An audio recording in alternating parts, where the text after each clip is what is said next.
As a Portuguese person, I will tell you what went wrong. What went wrong? Now I can't talk. In the World Cup. So this what went wrong. No, it was not just Ronaldo's fault for us losing the World Cup. No, it was not just Ronaldo's fault. Maybe a little bit, but not as much as people say. It was actually Roberto Martinez's fault. And I'll tell you everything. I'll tell you why. So first, we go into this World Cup. We don't have an easy group, but we don't have a hard group. We should be flying through that group, except from Colombia. And I had the feeling that Colombia was going to win the group because the manager was just not good for this team. Managers are very important in the teams, especially big teams with big players, or let's say talented players, or around that area. So first we go against Congo. So in the Congo game, we are just playing side to side, side, back, side, back, side, back. The whole game, guys. Congo did not look good against us. They did not look good against us. They were so open. It was so free to go through. It was so free. And with those talent players that we have, that should be an easy Uzbekistan 5-0. And that's not me being biased. Like, look at that team that we have. And you telling me that we are drawing 1-1.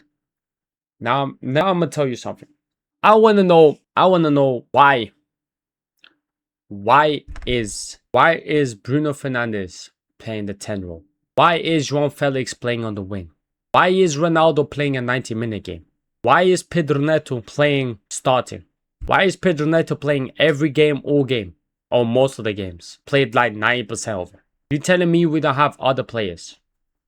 Got Ricão. Got Francisco Conceição. Francisco Conceição is good to come in. Yes. But you could try Ricão. Ricão didn't even get played. That is a player that could come and unbalance the opposition. That is a player that can come and cause damage going forward. Yes, Pedro Neto played good in this whole World Cup coming backwards. He came backwards. He defended. But what's happening forward? You guys can't tell me that Ronaldo was a problem. Ain't nobody telling me Ronaldo is a problem, because then you don't watch the games. There's no way you watch the games if you say Ronaldo is the problem. With any number 9 is only at its best with the wingers. There is no number 9 that is good without good wingers. They need the balls to be chucked in. They need the balls to be crossed. They need runs to be made on the wings so they can get waiting inside the box, doing movements inside the box. There is no number 9 that can be good without good wingers. And in every game that we played, guys, except from Uzbekistan, or even with Uzbekistan, there was no strength going forward in the wings. The wingers would just receive the ball and not attack the player. The wingers will receive the ball, pass it back. Receive the ball, pass it back. Receive the ball, pass it back. That was the whole time. With these wingers, we got so many wingers, even to sub and unsub and all that. With these type of wingers, it should not be happening. Ronaldo, you gotta say Ronaldo is the problem, because Ronaldo is playing as a number 9, guys. And he is getting no support from the wingers. And we're not even gonna talk about the central, because in the middle, there was no balls getting chucked forward. There was no creative plays going forward. It was just hold the ball, pass it to the side. Hold the ball, pass it to the side. Hold the ball, pass it back. Get it back, pass it to the side. There was nothing going to the box. And the times that the balls got chucked in the box, that's when danger happened. But the balls were nobody was putting balls in. And you telling me it's Ronaldo's fault. It's not Ronaldo's fault. No number 9 would survive in that team, in that Portugal team, like that. Gonçalo Ramos came in against Croatia, scored from a ball getting chucked in, getting crossed by Rafael Leão. That could happen as well with Cristiano Ronaldo. The reason why Ronaldo comes back is because the ball is not getting crossed. The ball is not getting put in. There's nobody dribbling 1-to-1 against defenders to open space in the box and make chances. That's why Ronaldo gets back to even touch a ball. And this is the problem with Portugal's national team in this World Cup, was the wingers. And now I don't know if it's Martinez I don't know if it's the wingers, but I'm gonna say one thing. The reason why I say it's Martinez is because of the subs. This guy throughout this whole World Cup made the worst subs ever. You telling me against Spain, you used two subs on fullbacks. Yes, one of them had to be done. Nun Mensch, it was forced. You telling me you used the other one on a fullback as well? You know João Cancelo cannot play in 90 minutes. So why is he starting? Why is he starting on a game that you're gonna run a lot? You cannot put players that cannot last 90 minutes. João Cancelo cannot last 90 minutes. And why? Another thing is, why is you playing João Felix on the left wing? I'm gonna tell you guys one thing. If you guys don't know, João Felix came from Benfica Academy and he came Benfica's main team. The only reason why he was bought 100 million by Atletico Madrid was because he was such a good player in the cam position and center forward position. He was not the best player. He was not in Benfica. He did not play the wing. He did not get bought for 100 million for playing the wing. In his career, the only time he stood out and played at his best was in that cam and center forward position. So should Bruno be our number 10? No. Should Bruno be our number 8? Yes. Bruno should be our number 8, not our number 10. Bruno does not work in number 10. Our number 10 should be João Felix, because that's where he works the best. And this is where Roberto Martinez got wrong. We need a winger. Yes, we need a winger that takes on one-to-ones, and we need a winger that crosses a lot so Ronaldo could have got the ball. That was our problem. We needed players on the right wing. We needed Pedro Neto to be running through the wing like he does in Chelsea a lot of times. Running through the wing and crossing it in. Or running through the wing, passing it and making space. And this is why I say it's Roberto Martinez's fault. Because players that do what they do in their clubs did not do what they do in the national team. They did not do it. Vitinha didn't. Vitinha did not play creative. He did not play like that player that he goes, dribbles forward. He does risky passes, but creative passes. He puts the ball in. He makes beautiful passes through the lanes. That was not the Vitinha that we saw in this World Cup. That is not the Vitinha, the Bruno Fernandes. Bruno Fernandes only plays his best like he does in Man United. And he only plays his best if he is free. He was not free in the games for Portugal. He did not have the space to work. He did not have the space to receive the ball, look for a pass, get his head up, look for a pass. Those creative passes that he done that got him the top assist of Premier League ever. He did not have the space to do that. And this is why I say he's number 8, not number 10. He does not work in number 10. He works as number 8. And this is why I say it's Roberto Martinez's fault. Because going into this World Cup, he was even meant to be. And I don't know why the Portugal Federation still kept him. Should have been somebody else to be taking his spot for the World Cup. Because he did not use the players that much talent. He did not use it in any of the games that we saw. Vitinha played his best game against Spain. Did not miss that many passes. Was more accurate. And yes, he was trying to go a bit forward sometimes. He played the best game that he played throughout the whole World Cup. And you sub him? You sub Vitinha when he is playing the best game he played in that World Cup. You sub him to bring a Bernardo Silva to play in that position. Matter of fact, Bernardo Silva has never played in that position. Never plays in that position. And it caused unbalance in the midfield. And then you take... So he uses his substitutes 2 fullbacks. Let's go back to Spain. Because now I'm jumping ahead and jumping everywhere. Let's go to Spain's game, which was the most embarrassing game. We did not play good. Neither did Spain. Both teams, matter of fact, they even deserved to win. Both teams played ass. Both teams had chances. Both teams could have finished. Both teams, it was just a boring ass game. It was a boring ass game. I'm gonna keep it a buck. It was a boring game. But let me tell you, Roberto Martinez uses 2 subs in fullbacks, which we talked about. He then uses a sub on Vitinha to bring in Bernardo Silva. which Vitinha is playing way better than Bruno Fernandes. Bruno Fernandes looks like he's lost in the game. Bruno Fernandes was already tired. And yes, Vitinha was tired, but Vitinha was still helping. He was still crucial in the game. The whole game he was crucial. Bruno Fernandes was already tired.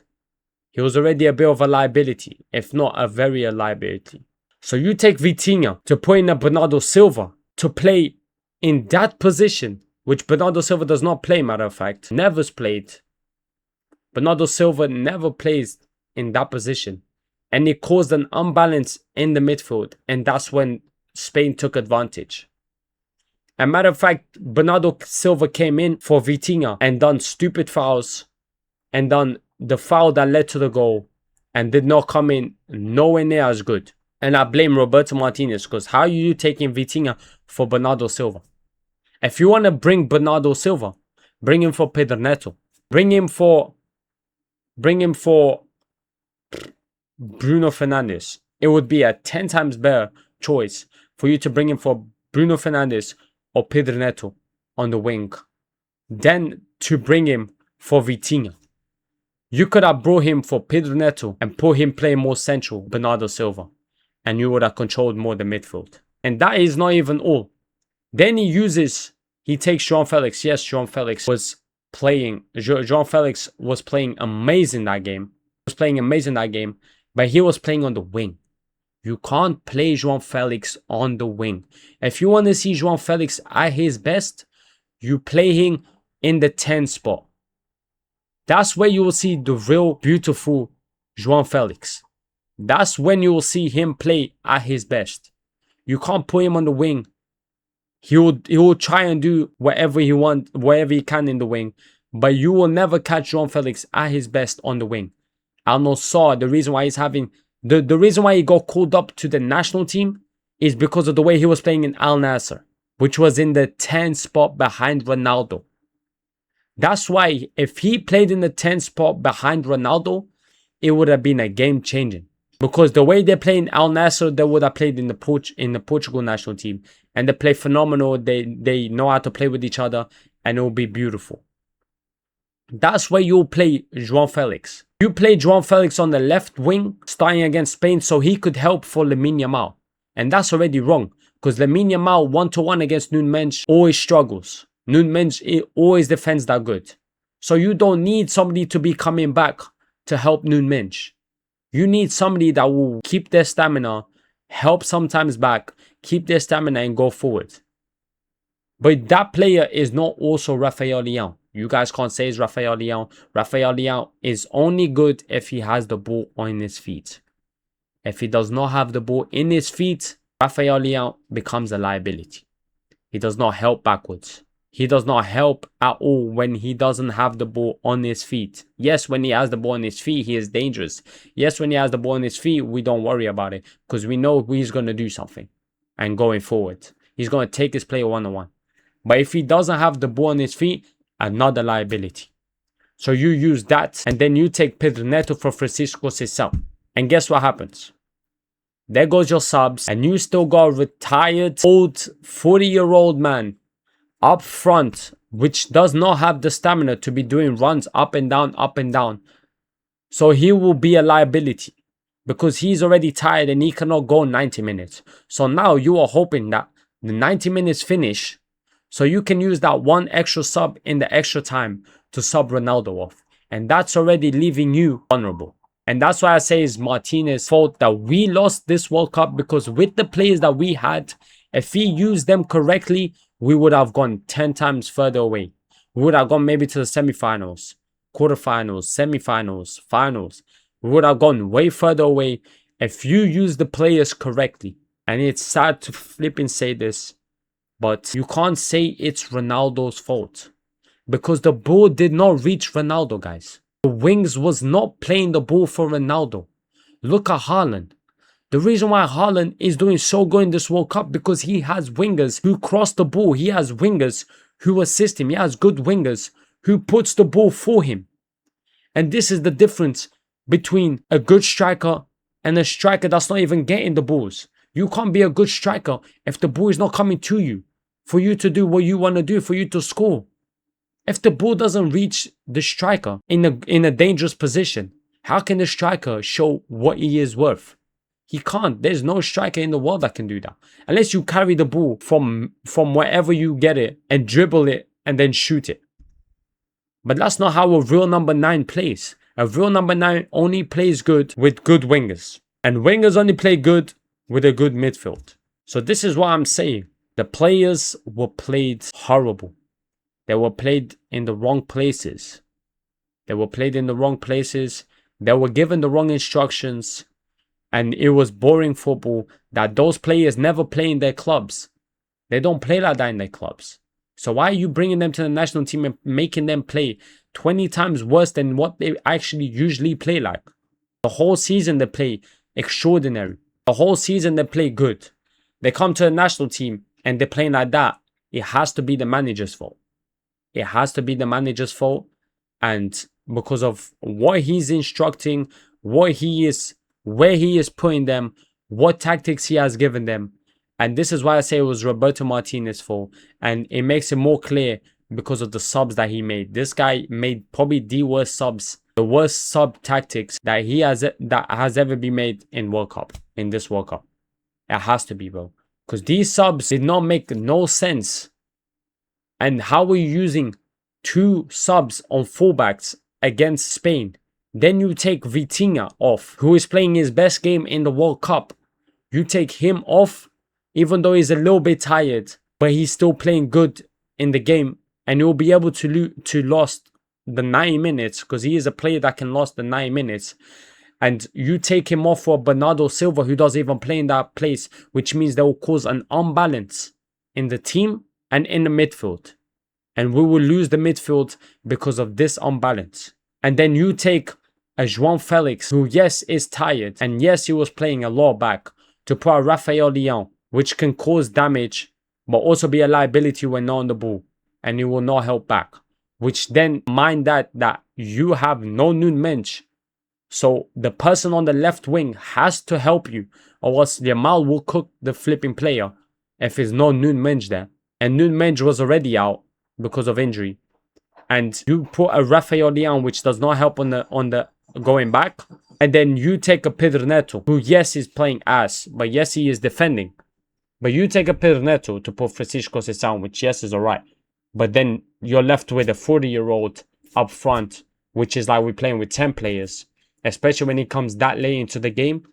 And then you leave Bruno Fernandes, who in that game did not do really that good. But also, he was already exhausted. He was walking everywhere. He couldn't even jog anywhere. And he was another liability. So you got 2 liabilities up front. And then you got Rafael Leão, who is a liability coming back. And this is what I'm talking about. This is why I say it's Martinez's fault, and it's sad. So it's not Ronaldo's fault. So whoever says Ronaldo's fault, I need to hear a big explanation, because it's not Ronaldo's fault. It's not Ronaldo's fault. I just gave you the blueprint why it's not Ronaldo's fault, and that is my point of view. And then if we talk about the group stage games, the Congo game, horrible. The football that was played in this World Cup by Portugal with these players is a disgrace. It is a straight disgrace, and you can't play this type of football with these type of players. And yes, I'll tell you right now who I would play. I would play the back line, the same back line. Take Cancelo off and put Dalot. Dalot can last the 9 minutes. So you don't have to make a change on fullback. And I'll put Nuno Mendes, which yes, he got injured. And then I'll just take him for João Cancelo.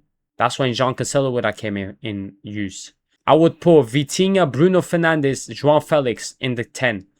Vitinha and Bruno Fernandes to control the midfield. Left wing. Now, I would not put João Felix because he will be playing in the cam. Left wing, I'll put Rafael Leão. But yes, he can't last the whole 90 minutes. So what you can do is put Pedro Neto starting on the left wing so he can help back, especially on Lamine Yamal. Not that Nuno Mendes needs, but you know what I mean? So he can help. Since the right wing of Spain is more dangerous than the left wing, I would put Pedro Neto on the left wing, and then I will go to the right wing and put like a Tricão I'll put Trincão on the right wing, and I will leave Francisco Sissan to come in after, and then I'll leave Ronaldo up front. But then I will change Ronaldo with Gonçalo Ramos. That will be a sub that I will do. And then any other subs, I will change the right wing from Trincão, who will probably be more tired, to a Francisco Sessão. And left wing with Rafael Leão. And just like that, you got a whole new three up front, which will give you a variety, will give you a more. Rafael Leão going inside, crossing it in to Gonçalo Ramos, who is fresh, can move around and all that. You got Francisco Sissao on the right wing, who can take players one-to-one, because he's good at taking players one-to-one. So there you go. You got two threats already on the wings, when on the subs. And you got a new striker that can run up, down, because he's fresh. And not a 4-year-old who will just walk everywhere. And then if you want to change the midfield, you could change a Bruno Fernandes or a Vitinha. You can even change Vitinha for João Neves, leave Bruno Fernandes. Or you can change Bruno Fernandes for João Neves and leave the PSG duo in the middle. Or you could even change João Neves, because João Neves can play anywhere. You can even change João Neves for João Felix if he's tired, and then put Bruno more to the 10, because that's later on in the game. And then you could change a fullback if you want, but you would have changed already João Cancelo. So that's already 5 that you have made. And look, just like that, you got a good team. You got fresh legs on the left back. You got fresh legs in the middle. You got three fresh legs in the front. And just like that, it would have changed the whole game. And this is what I'm saying, Roberto Martinez. I'm not saying I'm a coach. I'm saying Roberto Martinez done the worst subs, because subs are very important in the football game. He done the worst subs in the game that you could ever do. And he done it throughout the whole World Cup. And this starting lineup, he done the same shit through the whole World Cup. This 3 in the middle cannot be played the 3 in the middle, because Bruno Fernandes is not a 10. Vitinha was not playing him. Vitinha was playing side to side back. He was not playing like he plays in PSG. And that is the manager's fault. I have nothing, like, I could go on and on and on and on about the games that we played, about who should have been done, what he done wrong and all that, but I'm gonna keep it like that. You guys heard enough from me, and I'm not gonna lie. Thank you guys for watching, and I'm not gonna lie, if you got anything that you go against, make sure to drop in the comments. I you got it. But me as a Portuguese fan, I am not happy at all from the games that I saw with that team. That was the closest thing Portugal would ever get to a golden generation. And it went out like this. Catch you guys in the next one.